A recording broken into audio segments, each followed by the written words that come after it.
Hey, good morning, everyone. Welcome to the Veterans Association of the USS Iowa official Facebook monthly raffle sponsored by Vets for Vets. Vets for Vets is an organization consisting of veteran NFL and NBA cheerleaders and dancers who participate in active military and veterans organizations. To qualify for this raffle, all you have to do is be an active member of the association and a member of this Facebook page. Well, it's National Military Spouse Appreciation Day. Today we pause to recognize military spouses who have the greatest impact on our lives and our military community. Thank you to all the military spouses out there for your support and sacrifice. Well, without further ado, let me introduce today's participants. Gerald looks a little bit different, doesn't he? No, so since it's National Spouse Appreciation Day, we are having Ship Store Gal participate instead of Ship Store Guy. So with us today is Kathy Costin from Florida. How you doing, Kathy? Doing good, thanks. Good, thank you for participating. And representing Vets for Vets is Vets for Vet member Stephanie, who is from would you say Seattle? What part of Washington? I would say Seattle, but I'm from Olympia. Yeah, I was gonna say, I knew you weren't like in Seattle, but in Olympia. So thank you also for joining. So Stephanie, just briefly before we get into the raffle, Stephanie, briefly, who did you cheer for, and how long did you do it for?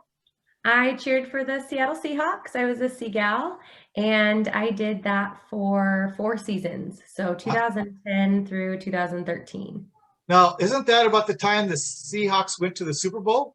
It is, yep. So my rookie year in 2010 was the first year we had Coach Carroll as a coach, and then my last season, my 4th season, 2013, was the year we won the Super Bowl in New York. That had to be a great experience. It was a really cool ride. I know that you're married. 4 years to try I know that out. you're married. I know you have kids, so there's a lot of top 10 moments in your life, but that's got to be pretty close to the top 10 event in your life, right? Oh, absolutely. Yeah, being on the field for the Super Bowl, winning the Super Bowl, the confetti coming down, it was very cool. Yeah, especially being with a good group of ladies that you're with. Now, Stephanie is not new to the USS Iowa. She's been to the ship twice. I don't remember the exact days. I want to say 2014 was one. I think 2014 was my first trip, and maybe 2015, I think. 15? Okay. Following here, yeah. So here's Stephanie to your right there with can you pronounce that? Tamariah and Amy. And that's Jonathan Williams, who is the current CEO of the USS Iowa Museum. And then, of course, you also were on the ship the following year, 2015, when it was in Long Beach. And one of my favorite pictures of you on the ship was when you and a couple of the ladies decided to see what it was like sleeping conditions for the enlisted. Yeah. What was your experience being on that top rack? Well, first of all, it was really hard to get up there. So I'm the tallest out of the 3. So they said, well, you're the tallest, you got to get up there. But then it also means I'm the biggest. So then trying to climb in there. And I am, when I say the biggest, I'm the biggest of pretty small women. Yeah. So I couldn't even imagine what it would be like, John, like for you, for example. Oh yeah, 6'4". Yeah. That top rack. Yeah. I remember that you guys all crawled in there and you're like, do people live like this? I go, yep. And also part of that was, and I've known Stephanie a long time, and I really think she's got a great sense of humor. And if you want to see a picture that exemplifies the type of personality she has, this picture right here. Dave Way of the USS Iowa Museum gave us a great tour below decks, and the girls got to see all kinds of places that aren't normally shown during the regular tour. And they also got down to go to the plotting room. And I think here she is sending a 16-inch gun out to Portland, maybe, or to the San Francisco 49ers, maybe. That's where you were trying to there you go. That's where you're trying to send that projectile. And then also she participated in doing the raffle, which was at the Queen Mary. And Kathy, you were at the Queen Mary, weren't you? Yes, I was there. Yeah. So that was a great moment there. And just quickly, Stephanie, what was like one of your favorite Vets for Vets moments? Oh my gosh, I've had so much fun being on Vets for Vets. I think that the Queen Mary trip really stands out for me though, because we got to tour the ship and then we also got to meet so many people who served on the ship. So Yeah. I think that that's really nice. You know, going on the ship and getting the tour and getting the behind the scenes is really, really fun. A moment that sticks out for me is when they showed us where the plumbers go to fix the plumbing. And that was right then when I said, I'm out. I could not do this. Like, no way could I get in those small confined spaces, but I think doing both, so going on the USS Iowa and then getting to meet so many people who served on the USS Iowa was really, really fun Yeah. and I special. think anybody that gets the chance to go onto the ship is really exciting. Now we're doing Armed Forces Day today, but we have another raffle later this month where we're going to do celebrate Armed Forces Day. Oh, well, look, we have a guest. Stephanie, do you see who that is? I see it's Tessa. Hi, Stephanie. Hi, Tessa. How are you? I thought I'd bring in Tessa just to give a quick preview for the next raffle. Which raffle are you doing, Tessa? I'm doing May 15th, Armed Forces Day. Nice. And do you know what you're raffling off? Oh, wait, Kathy, what are we raffling off for Armed Forces Day? We're raffling off a baseball bat. Nice. And also a USS Iowa coin and also a Vets for Vets coin. I'm just going to tell a real quick story here while Tessa surprised us here. And I wanted to surprise Stephanie because I know that there's a little history between Stephanie and Tessa. They're good friends. But I'm going to just tell a really quick story was that first trip in 2014, there was one person, we were supposed to go down with 4. We only went down with 3 because somebody got sick at the last second. And Tessa, if you recall, I was driving the rental car, driving around Stephanie, and I said, "Oh my gosh, they're going to be so upset we only have 3." And what was her comment to me? Remember? I said, "Oh, Tessa lives in California." I said, "Why don't we just give her a call?" And Tessa, do you remember that phone call? I do. I think I was out and about. I think I was in Huntington Beach for some reason, like hanging out with some friends on vacation, and I wasn't that far away. And, you know, if a former gal calls me for a favor, I'm always up to do anything. So I was like, yes, absolutely. So we gave her a shirt in the parking lot that she Yes. threw on, and I think you gave me some eyelashes first, and we're like, good to go. I was so surprised. I was like, Stephanie, you saved the day because we had promised the VA hospital in Long Beach. Like, go ahead. Tessa saved the day. That was not me. That was true. Tessa. And both gals, and maybe I'll post some pictures along with that from the trip. We had a great visit to the Long Beach VA hospital. Stephanie, I remember you really met that. Speaking of spouses, remember you met the veteran that was in the hospital bed and you met her spouse, and what a great visit you had with her. Remember that?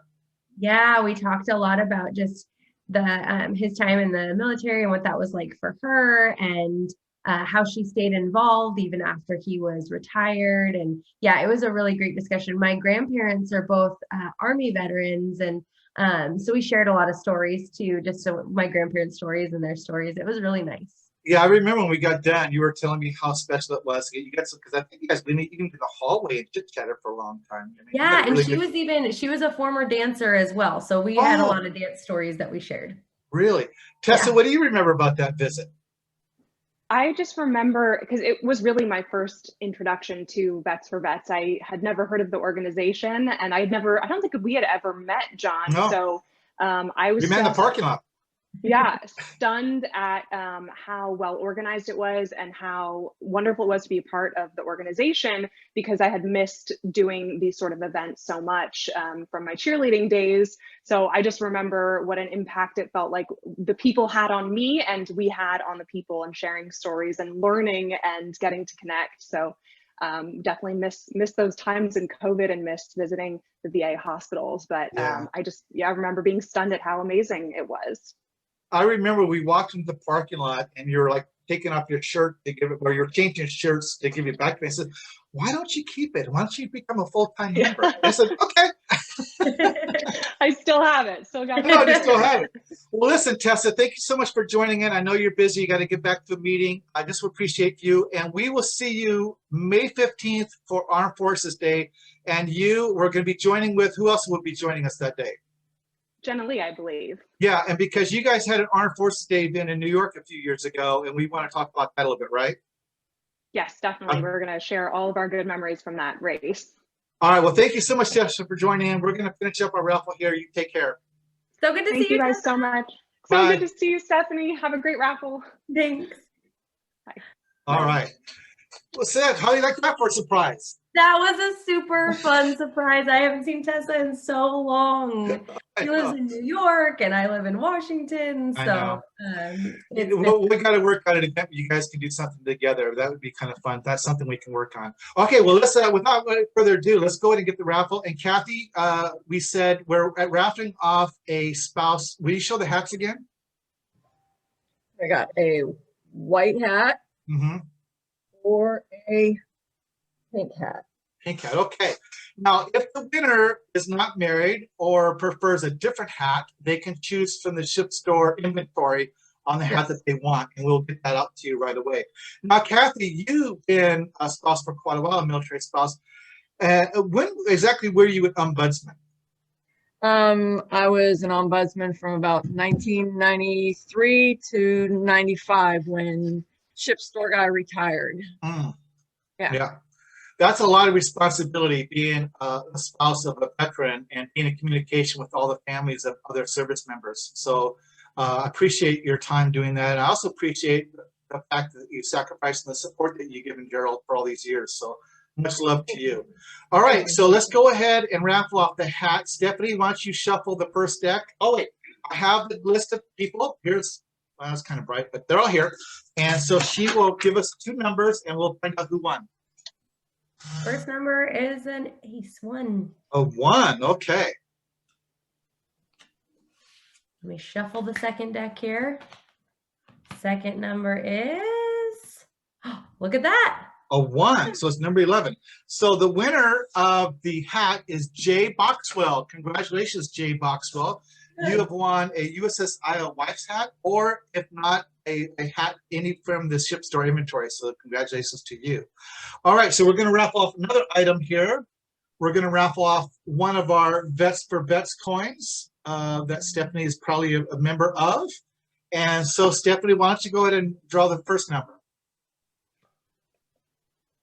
7. A 7. Okay.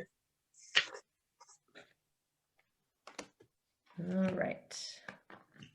Let's see here. Second number is a, oh my gosh. A 7. 7. Wow. All right. The winner of the coin, oh, hey, it's Scott Williamson. Congratulations, Scott Williamson. Scott Williamson is also on the board of directors. So congratulations to Scott and to Jay. So that's for the ends of the raffle for today. I want to say congratulations once again. Real quickly, though, as Tessa mentioned, our next raffle is real quickly, Armed Forces Day, May 15th. So be ready for that one. Now, before we end here, Stephanie, you have I wouldn't say, well, I would say military. You have some military experience yourself, because while you were a member of the Sea Gals, you were part of the Show Gals, show team, Yeah, I guess. show group. Show group. Show group, yeah. Yeah, why don't you explain what that's all about? Yeah, so show group is a small select group of the squad that our director chooses. And here you can see there were 8 of us that season. And we get to go on military tours. So the AFE tours, Armed Forces Entertainment tours, and travel in the off season and do performances. So we do about a 90-minute variety show. It includes dancing and singing, and we had a comedian tour with us. We also had this particular tour, we had Ray Lewis, who's a former cornerback for the Seahawks, tour with us as well. And this is us in Djibouti. So we stayed in Djibouti, Africa for a couple of nights. And although, yes, I haven't been in the military, I've stayed in the here they called them the clues in Djibouti. So they were called clues. In Kosovo, they were called cans. And we went on this particular tour. We started in Kosovo, and it was negative 14 degrees with about 5 feet of snow on the ground. Our cans were frozen. I remember having a hair dryer to the door with a plastic knife trying to chip away at the ice so that my door would close all the way. And then we went from there to Bahrain, where it was about 70 degrees. And then we went from Bahrain to Djibouti, where it was about 102 degrees. So that was our, we had to pack for all occasions. We stayed in all the different weather conditions. And I love this picture because you can see we have all this flight gear on. We went on a helicopter from Djibouti, and these are the helicopters. I don't know the name of them, but I know they're the helicopters where you can drive the Humvees right up and they hook them right on. Oh, So, right, probably the Chinooks. yeah, it's the largest single propeller helicopter that the military has. Gotcha. And so when we flew, the back was completely open, and we flew out to an amphibious ship that was taking its maiden voyage. It was the USS Mencken. And we did a show on the Mencken, which was really, really cool. So we were out in the middle off the coast of Africa in the Arabic Sea, performing for the military. And that is definitely a highlight of my career, was doing that. We were the first visitors that the ship had ever had. And they had been out to sea for 9 months. So they hadn't had visitors. So they also did a raffle. They had anyone who was from Washington or a Seahawks fan, they put them into a raffle, and they drew names, and they got to have front row seats for our show. Oh, and nice. We had lunch with them afterwards. So we all sat at a table and had lunch with the that's really nice. Yeah, it was really, really cool. Was it a little bit scary on that helicopter with the back open? We could strap in. So they let us walk around, which was really neat. And so we kind of walked around, and we could see out the windows, and you could see, it was cool. You could see camels walking across Africa. Did anybody get any air sickness? I didn't. A couple of the girls did, but yeah, they let us sit on the back there where it was open. So we just put a little strap on, and then we could sit there. Where are those pictures? Yeah, well, the director, Sherry, she's director of the Seagulls, she was. She took pictures, but it was so hard. Yeah. So there's some pictures, I'm sure, somewhere. It's up here. It's in your memory. It was really, really neat. And then after we left the ship, they kind of did a broad tour. So we landed on a volcano in the middle of the ocean. We landed on this just this like really cool canyon. We landed on the top so we could see this canyon. And I remember at one point asking them, I said, "Hey, where are we right now?" And they said, "You're in Africa." And I went, "What do you mean?" And they said, "Well, we're so used to these state lines, right? Where it's like now entering Oregon or now entering Idaho. But in Africa, the lines that are on the map are just a little bit more gray. So because there's so much area that's uninhabited, that it's just kind of like we draw these lines on the map, but they're not really lines, So he's like, "Well, you're just in Africa." I'm like, "Okay, cool," So it was hands down one of the coolest experiences of my life. I can't imagine. I'm envious, and I spent 32 years in the military. I'm envious of what you did. I never got to fly. You have lots of stories. I know. Well, I do. Maybe not as cool as that though. But fly with a helicopter back up and landing on an amphibious ship in the middle of the ocean. That's pretty cool. Yes. Well, Stephanie, and I did make a mistake of calling the amphibious ship an aircraft carrier, and I had about 850 people laugh at me. So I will never make that mistake again. Yeah, you want to call the correct pronunciation of every ship and know exactly what it is. But an amphibious ship does look like an aircraft carrier, but it's definitely not an aircraft carrier. Yeah, I remember saying, "I saw aircrafts up top. I'm sorry." Yeah. And whatever you do, never call an aircraft carrier an amphibious ship, because those aircraft carriers will really be upset with you. Right, I'm sure. Well, hey, thank you so much, Stephanie, for participating. Kathy, thank you so much for helping with the raffle. Again, thank you to Jay Boxwell and Scott Williamson for winning the raffle. Stephanie, we'll see you soon. Now, you two stay on. I'm just going to stop the recording. We'll chit-chat a little more. But once again, thank you. And thank you again to all the military spouses out there for your support and sacrifice. Thank you. Thank you.